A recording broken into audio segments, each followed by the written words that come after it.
오늘 하나님께서 우리에게 주시는 말씀 봉독합니다. 요한복음 5장 2절에서 9절까지의 말씀입니다. 신약성경 제 성경은 149쪽입니다. 요한복음 5장 2절에서 9절까지의 말씀 제가 봉독하겠습니다. 예루살렘에 있는 양문 곁에 히브리 말로 베데스다라 하는 못이 있는데 거기 행각 5이 있고 그 안에 많은 병자, 맹인, 다리 저는 사람, 혈기 많은 사람들이 누워 물의 움직임을 기다리니 이는 천사가 가끔 못에 내려와 물을 움직이게 하는데 움직인 후에 먼저 들어가는 자는 어떤 병에 걸렸든지 낫게 되밀러라. 거기 38해 된 병자가 있더라. 예수께서 그 누운 것을 보시고 병이 벌써 오래된 줄을 아시고 이르시되 네가 낫고자 하느냐? 병자가 대답하되 주여 물이 움직일 때에 나를 못에 넣어주는 사람이 없어 내가 가는 동안에 다른 사람이 먼저 내려가나이다. 예수께서 이르시되 일어나라 내 자리를 들고 걸어가라 하시니 그 사람이 곧 나아서 자리를 들고 걸어가니라. 아멘. 혹시 그럼 그 차 한 대라고 하는 것을 알고 계세요? 말에 이렇게 쓰고 있는 이건데 경주마에서 훈련이 잘 된 이 말들에게 꼭 이게 눈 가리개처럼 이렇게 보여지는 거인데 우리들이 관광지에서 말을 탈 때는 그런 말에게는 절대 그거 없습니다. 경주할 때 쓰는 말에게 저것을 차 한 대라고 합니다. 말이 저것을 차는 이유는 오직 앞만 바라볼 수 있도록. 그러니까 원하든 원치 않든 이 말이 눈은 우리 사람하고 좀 다르죠. 사람은 정면을 바라볼 수 있게끔 해서 사람의 눈은 좀 이렇게 보는 게 한계가 좀 있어요. 그런데 말은 옆에 눈이 있기 때문에 원하든 원치 않든 한 350도 정도까지 다 볼 수 있다고 합니다. 그래서 뒤에 오는 것도 거의 볼 수 있도록 이렇게 말의 눈인데 시각의 넓이인데 말은 등치와 달리 굉장히 겁이 많은 동물이에요. 그래서 이 뒤에서 접근하는 이런 물체들을 바라보면 보게 되면 말이 더 집중하여서 달리지를 못하게끔 되어 있습니다. 그래서 말은 낯선 물체의 어떤 이런 공포감 이런 것을 갖지 못하도록 이렇게 앞만 보고 달릴 수 있도록 차 한 대를 이렇게 붙여 이렇게 끼워놨습니다. 왜 제가 이런 말씀을 드리냐면 여러분 사람도 그렇습니다. 무언가에 아주 집중을 합니다. 그렇게 되면 옆에 있는 사람의 소리도 들려오지 않습니다. 어떤 충고도 들려오지 않습니다. 그렇게 옆에서 조언을 해준데도 못 들어요. 지나고 나서 무슨 내가 그때 얘기했지 않았느냐 못 들었다고 하는 거입니다. 뭔가 집중하면은 사람도 그렇습니다. 주변을 돌아보지 못하지요. 마치 차 한 대를 끼고 있는 것처럼 한 곳밖에 바라볼 수가 없는 거입니다. 저는 오늘 이 말씀에서도 차 한 대를 끼고 있는 한 사람을 발견하게 되어집니다. 38년 된 환자라고 여기서 나와 있습니다. 병자이지요. 이 사람요 오로지 한 곳만 바라보고 있어요.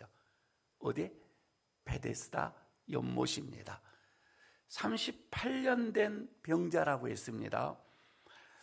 여러분 지금처럼 우리가 80, 90 이렇게 사는 시대가 아니에요. 그 시대에는 40세 정도예요. 그러면 38년이면 거의 인생 끝자락이에요. 그런데도 그는 여전히 한 곳만 바라보고 있습니다. 한 곳. 이 베데스다. 물론 그가 왜 그렇게 한 곳에 집중을 해야 하는가? 그거는 이 베데스다 연못에 관하여 내려온 전설이 있기 때문에 그렇습니다. 오늘 본문의 4절에서 그렇게 나와 있습니다. 이는 천사가 가끔 못에 내려와 물을 움직이게 하는데 움직인 후에 먼저 들어가는 자는 어떤 병에 걸렸든지 낫게 되밀러라. 베데스다 연못에서는 그렇습니다. 가끔 천사가 내려온대요. 내려와서 물을 움직이게 되어지는데 그때 연못에 들어가는 자, 그가 어떠한 병에 걸려있든지 나음을 받는다. 그런 전설입니다. 전설. 그러면 여러분 가만히 한번 생각해 봐요. 누가 제일 빨리 들어가겠어요? 정말 고침을 받아야 되고 정말 중한 자는 못 들어갑니다. 영원히 거기는 못 들어가요. 그냥 발가락에 조금 무좀이나 있는 사람이 먼저 들어가겠죠. 어떻게 보면 거기는 베데스다라고 하는 것은 은혜라고 하는 자비라고 하는 집인데 자비가 없는 곳이에요. 더 간절한 사람이 들어갈 수가 없는 겁니다. 그러나 그때 당시에 그때 안에 전설로 내려온 것이니 거기에는 행각, 그 주변에는 많은 행각이 한 5개가 있는데 많은 병자들이 거기에 누워 있습니다. 그리고 물이 동영이마를 기다리고 있습니다. 오늘 3절에 그게 나오죠. 그 안에 많은 병자, 맹인, 다리 저는 사람, 혈기 많은 사람들이 누워 물이 움직임을 기다리니 거기 안에 38년 된 병자도 지금 있었습니다. 베데스다 근처에서 천사가 내려오기만을 기다리고 있지요. 가만히 생각해 봅니다. 그 베데스다 연못에 많은 환자들, 그 환자들의 특징이 뭐냐면 자기 혼자는 아무것도 할 수 없는 거예요.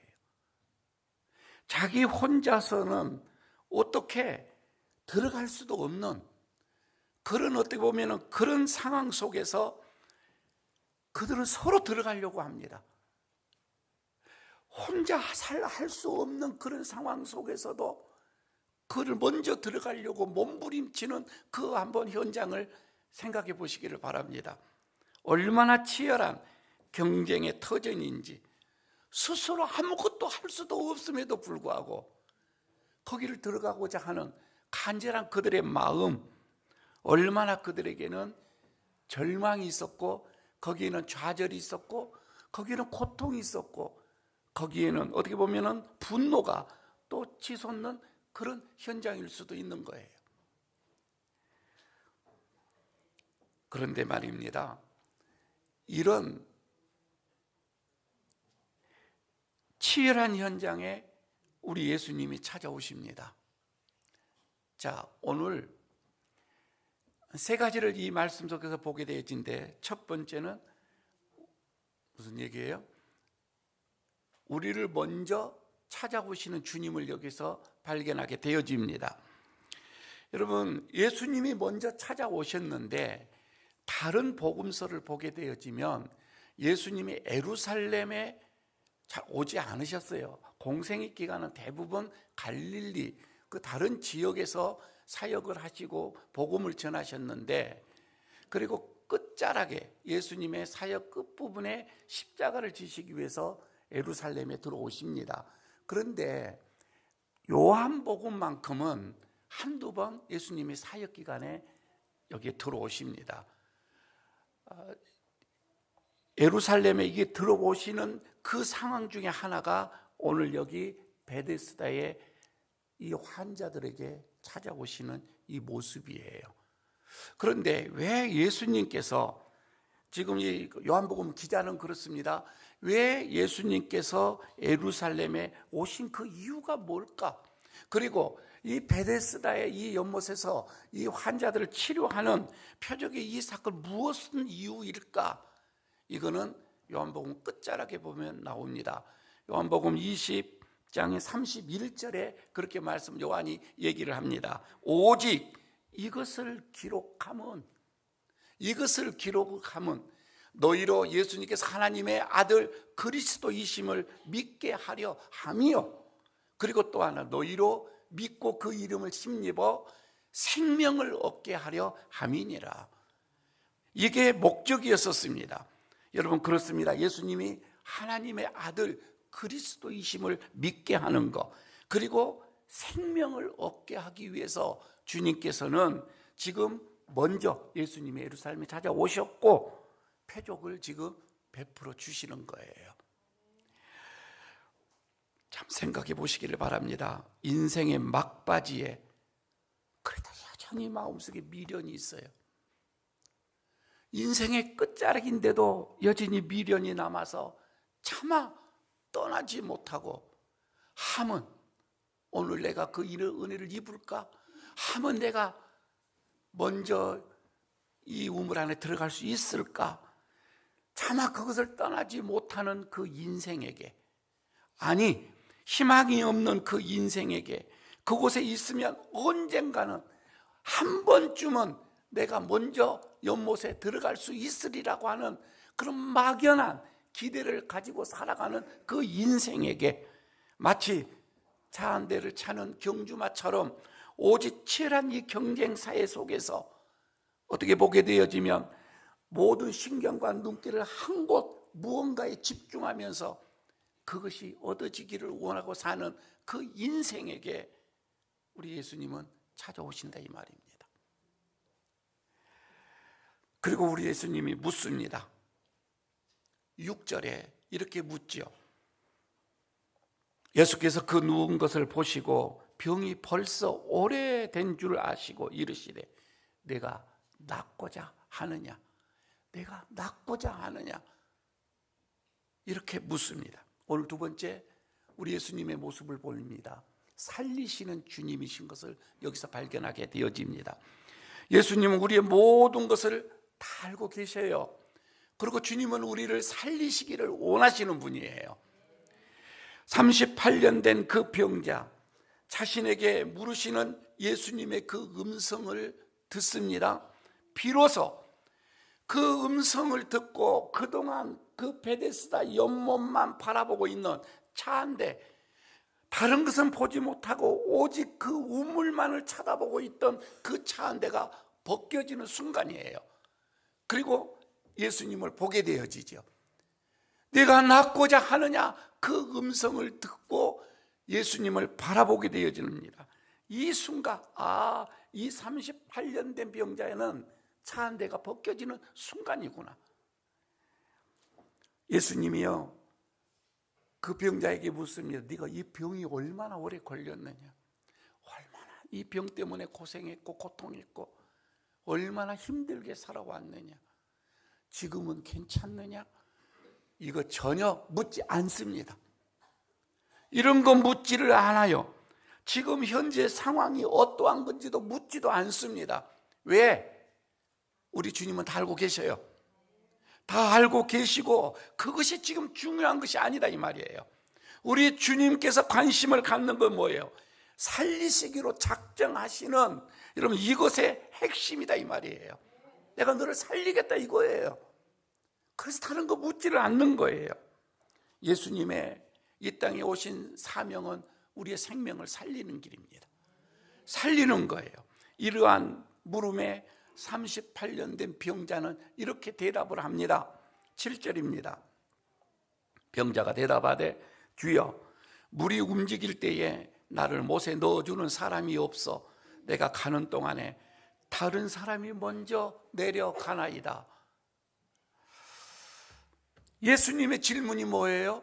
내가 낫고자 하느냐? 그러면 여러분 대답 간단해요. 예. 그러면 간단할 것인데 대답을 그렇게 하지 못합니다. 내가 가는 동안 나를 도와줄 사람이 없어요. 나를 도와줄 사람이 없어요. 여러분, 이거요, 영어 성경에 보게 되어지면은 I have no one to help me로 나옵니다. 단 한 사람도 나를 도와줄 사람이 없어요. 이렇게 나와 있어요. 단 한 사람도. 여러분, 38년 된 이 병자는 지금 대답이 뭐예요? 치열한 그 상황, 이 경쟁의 시대를 지금 탓하고 있는 거예요. 저 사람들이 나보다 더 낫다 이거예요. 저 사람들이 금수저다 이거예요. 저 사람이 나보다 더 건강하다 이거예요. 자신이 여전히 이 자리에 남게 되어지는 것은 부모 탓하고 있는 거예요. 사회 탓하고 있는 거예요. 사회의 이런 시스템을 탓하고 있는 거예요. 누구 때문에 그래서 내가 이러지 못하고 있습니다. 그 분노를 표출하며 문제를 지금 제기하고 있는 게 38년 된 이 병자예요. 여러분 제가 묻습니다. 여러분, 세상이 원래 그러잖아요. 세상이라는 경쟁이 본래 그렇잖아요. 세상은 여러분 본래 그렇습니다. 여기에서 여러분 38년 된 병자가 베데스다 그 연못에서 문제를 해결하려고 하니까 문제가 되어지는 거예요. 여러분, 지금 여기에서 세상을 향해서 고정되어져 있는 그 차 한 대를 벗어버리고 예수님께로 나오게 되어지면 그 문제는 해결을 받을 거예요. 그런데 여전히 그 눈이 저기에 고정되어 있어요. 저기에 가면 나을 거라고. 아니요, 거기에 가면 낫는 것이 아니라 그 옆에 계시는 주님에게로 가야 낫는다 이 말이에요. 우리의 생각 그 한 끗 차이입니다. 기적의 역사는 베데스다 연못에서 일어나지 않습니다. 그 옆에 계시는 주님에게서 일어난다 이 말이에요. 그래서 여러분, 세 번째 여러분들에게 묻습니다. 우리는 오직 주님만을 바라보시라 이 말입니다. 한탄 섞인 그 대답을 들으신 우리 예수님 말씀하십니다. 8절에 이렇게 말씀을 하시죠. 예수께서 이르시되 일어나 내 자리를 들고 걸어가라 하시니, 여러분, 예수님의 이 말씀대로 38년 된 병자가 일어나서 걸어갑니다. 그런데 말입니다, 여기서 우리가 생각을 해봅니다. 38년 된 이 병자 말입니다. 병자가 예수님과 대답하고 또 답변하고 대화를 하면서 그에게 38년 이 병자에게 예수님께서 구원을 베풀 만한 그 대답을 하셨냐 이 말이에요. 했냐 이 말이에요. 못했습니다. 그러니까 어떠한 고백도 예수님 앞에 하지를 못했어요. 주님이 바라시는 고백하지를 못했어요. 구원을 베풀 만한 그런 대답을 하지도 못했어요. 은혜를 받을 만한 그런 대답도 못했어요. 없었어요. 그런데 그가 고침을 받았어요. 이게 뭐예요? 여러분, 이게 은혜입니다. 이게 하나님의 은혜입니다. 여러분, 우리가 그렇잖아요. 우리 모두가 구원을 받을 만한, 우리가 하나님의 자녀가 백성이 될 만한 그런 어떠한 고백의 행위가 우리에게 있었는가요? 우리 없었어요. 우리가 구원받는 것은 전적인 하나님의 은혜인 줄로 믿습니다. 그냥 하나님의 은혜예요. 다른 것으로는 해석이 안 돼요. 그러므로 우리는 눈을 돌려서 예수 그리스도를 바라봐야 합니다. 일본 신학자 마스미 토요토미라고 하는 분이 참사랑은 그 어디에라고 하는 책이 있습니다. 그분이 쓴 책에서 이 사랑의 이 종류 세 가지를 얘기를 한 게 있어요. 거기 보게 되면 첫째는 조건을 묻는 만약의 사랑, 그리고 두 번째는 이유를 찾는 때문에 사랑, 그리고 세 번째는 조건과 이유가 없는 불구하고의 사랑, 그럼에도 불구하고의 사랑. 여러분, 이렇게 얘기를 했는데 상대방의 어떠한 결점, 약함, 부족함, 여러분, 그것이 있음에도 불구하고 사랑하는 것, 이것이 참사랑이다. 책에서는 그렇게 얘기를 합니다. 그런데 여러분, 예수 그리스도도 그런 사랑이라고 말하고 있어요. 그럼에도 불구하고 38년 된 병자의 답변에서 어떠한 구원을 받을 만한 그런 대답이 없음에도 불구하고 그런 고백이 없음에도 불구하고 예수님은 불구하고의 사랑을 그에게 나타내시더라 이 말이에요. 사순절 세 번째 주일입니다. 우리는 더 깊게 지금 사순절을 들어가고 있습니다. 여전히 베데스다 연못마를 바라보면서 물이 움직인 것만을 여러분 기다리고 좀 살아가고 있는 것은 아닙니까? 자비의 집이라고 알려져 있는 이 베데스다. 그렇지만 여러분, 그 삶의 현장에, 베데스다 그 현장에는 자비가 없어요. 우리가 살아가는 저는 이 세상도 똑같다고 봐집니다. 거의 비슷해요. 여러분, 이 세상에 소망이 있는 게 아니에요.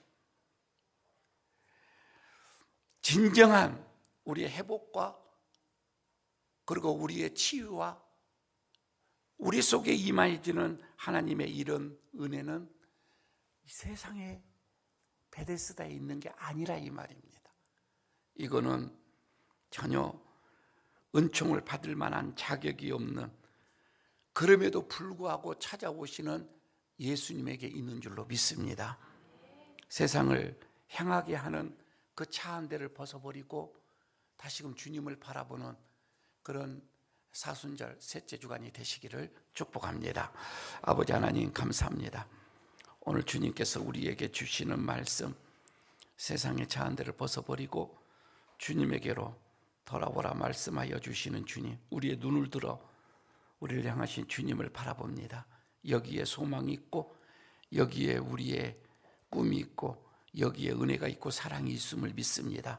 다시금 우리의 눈이 주님에게로 고정되어지기를 원합니다.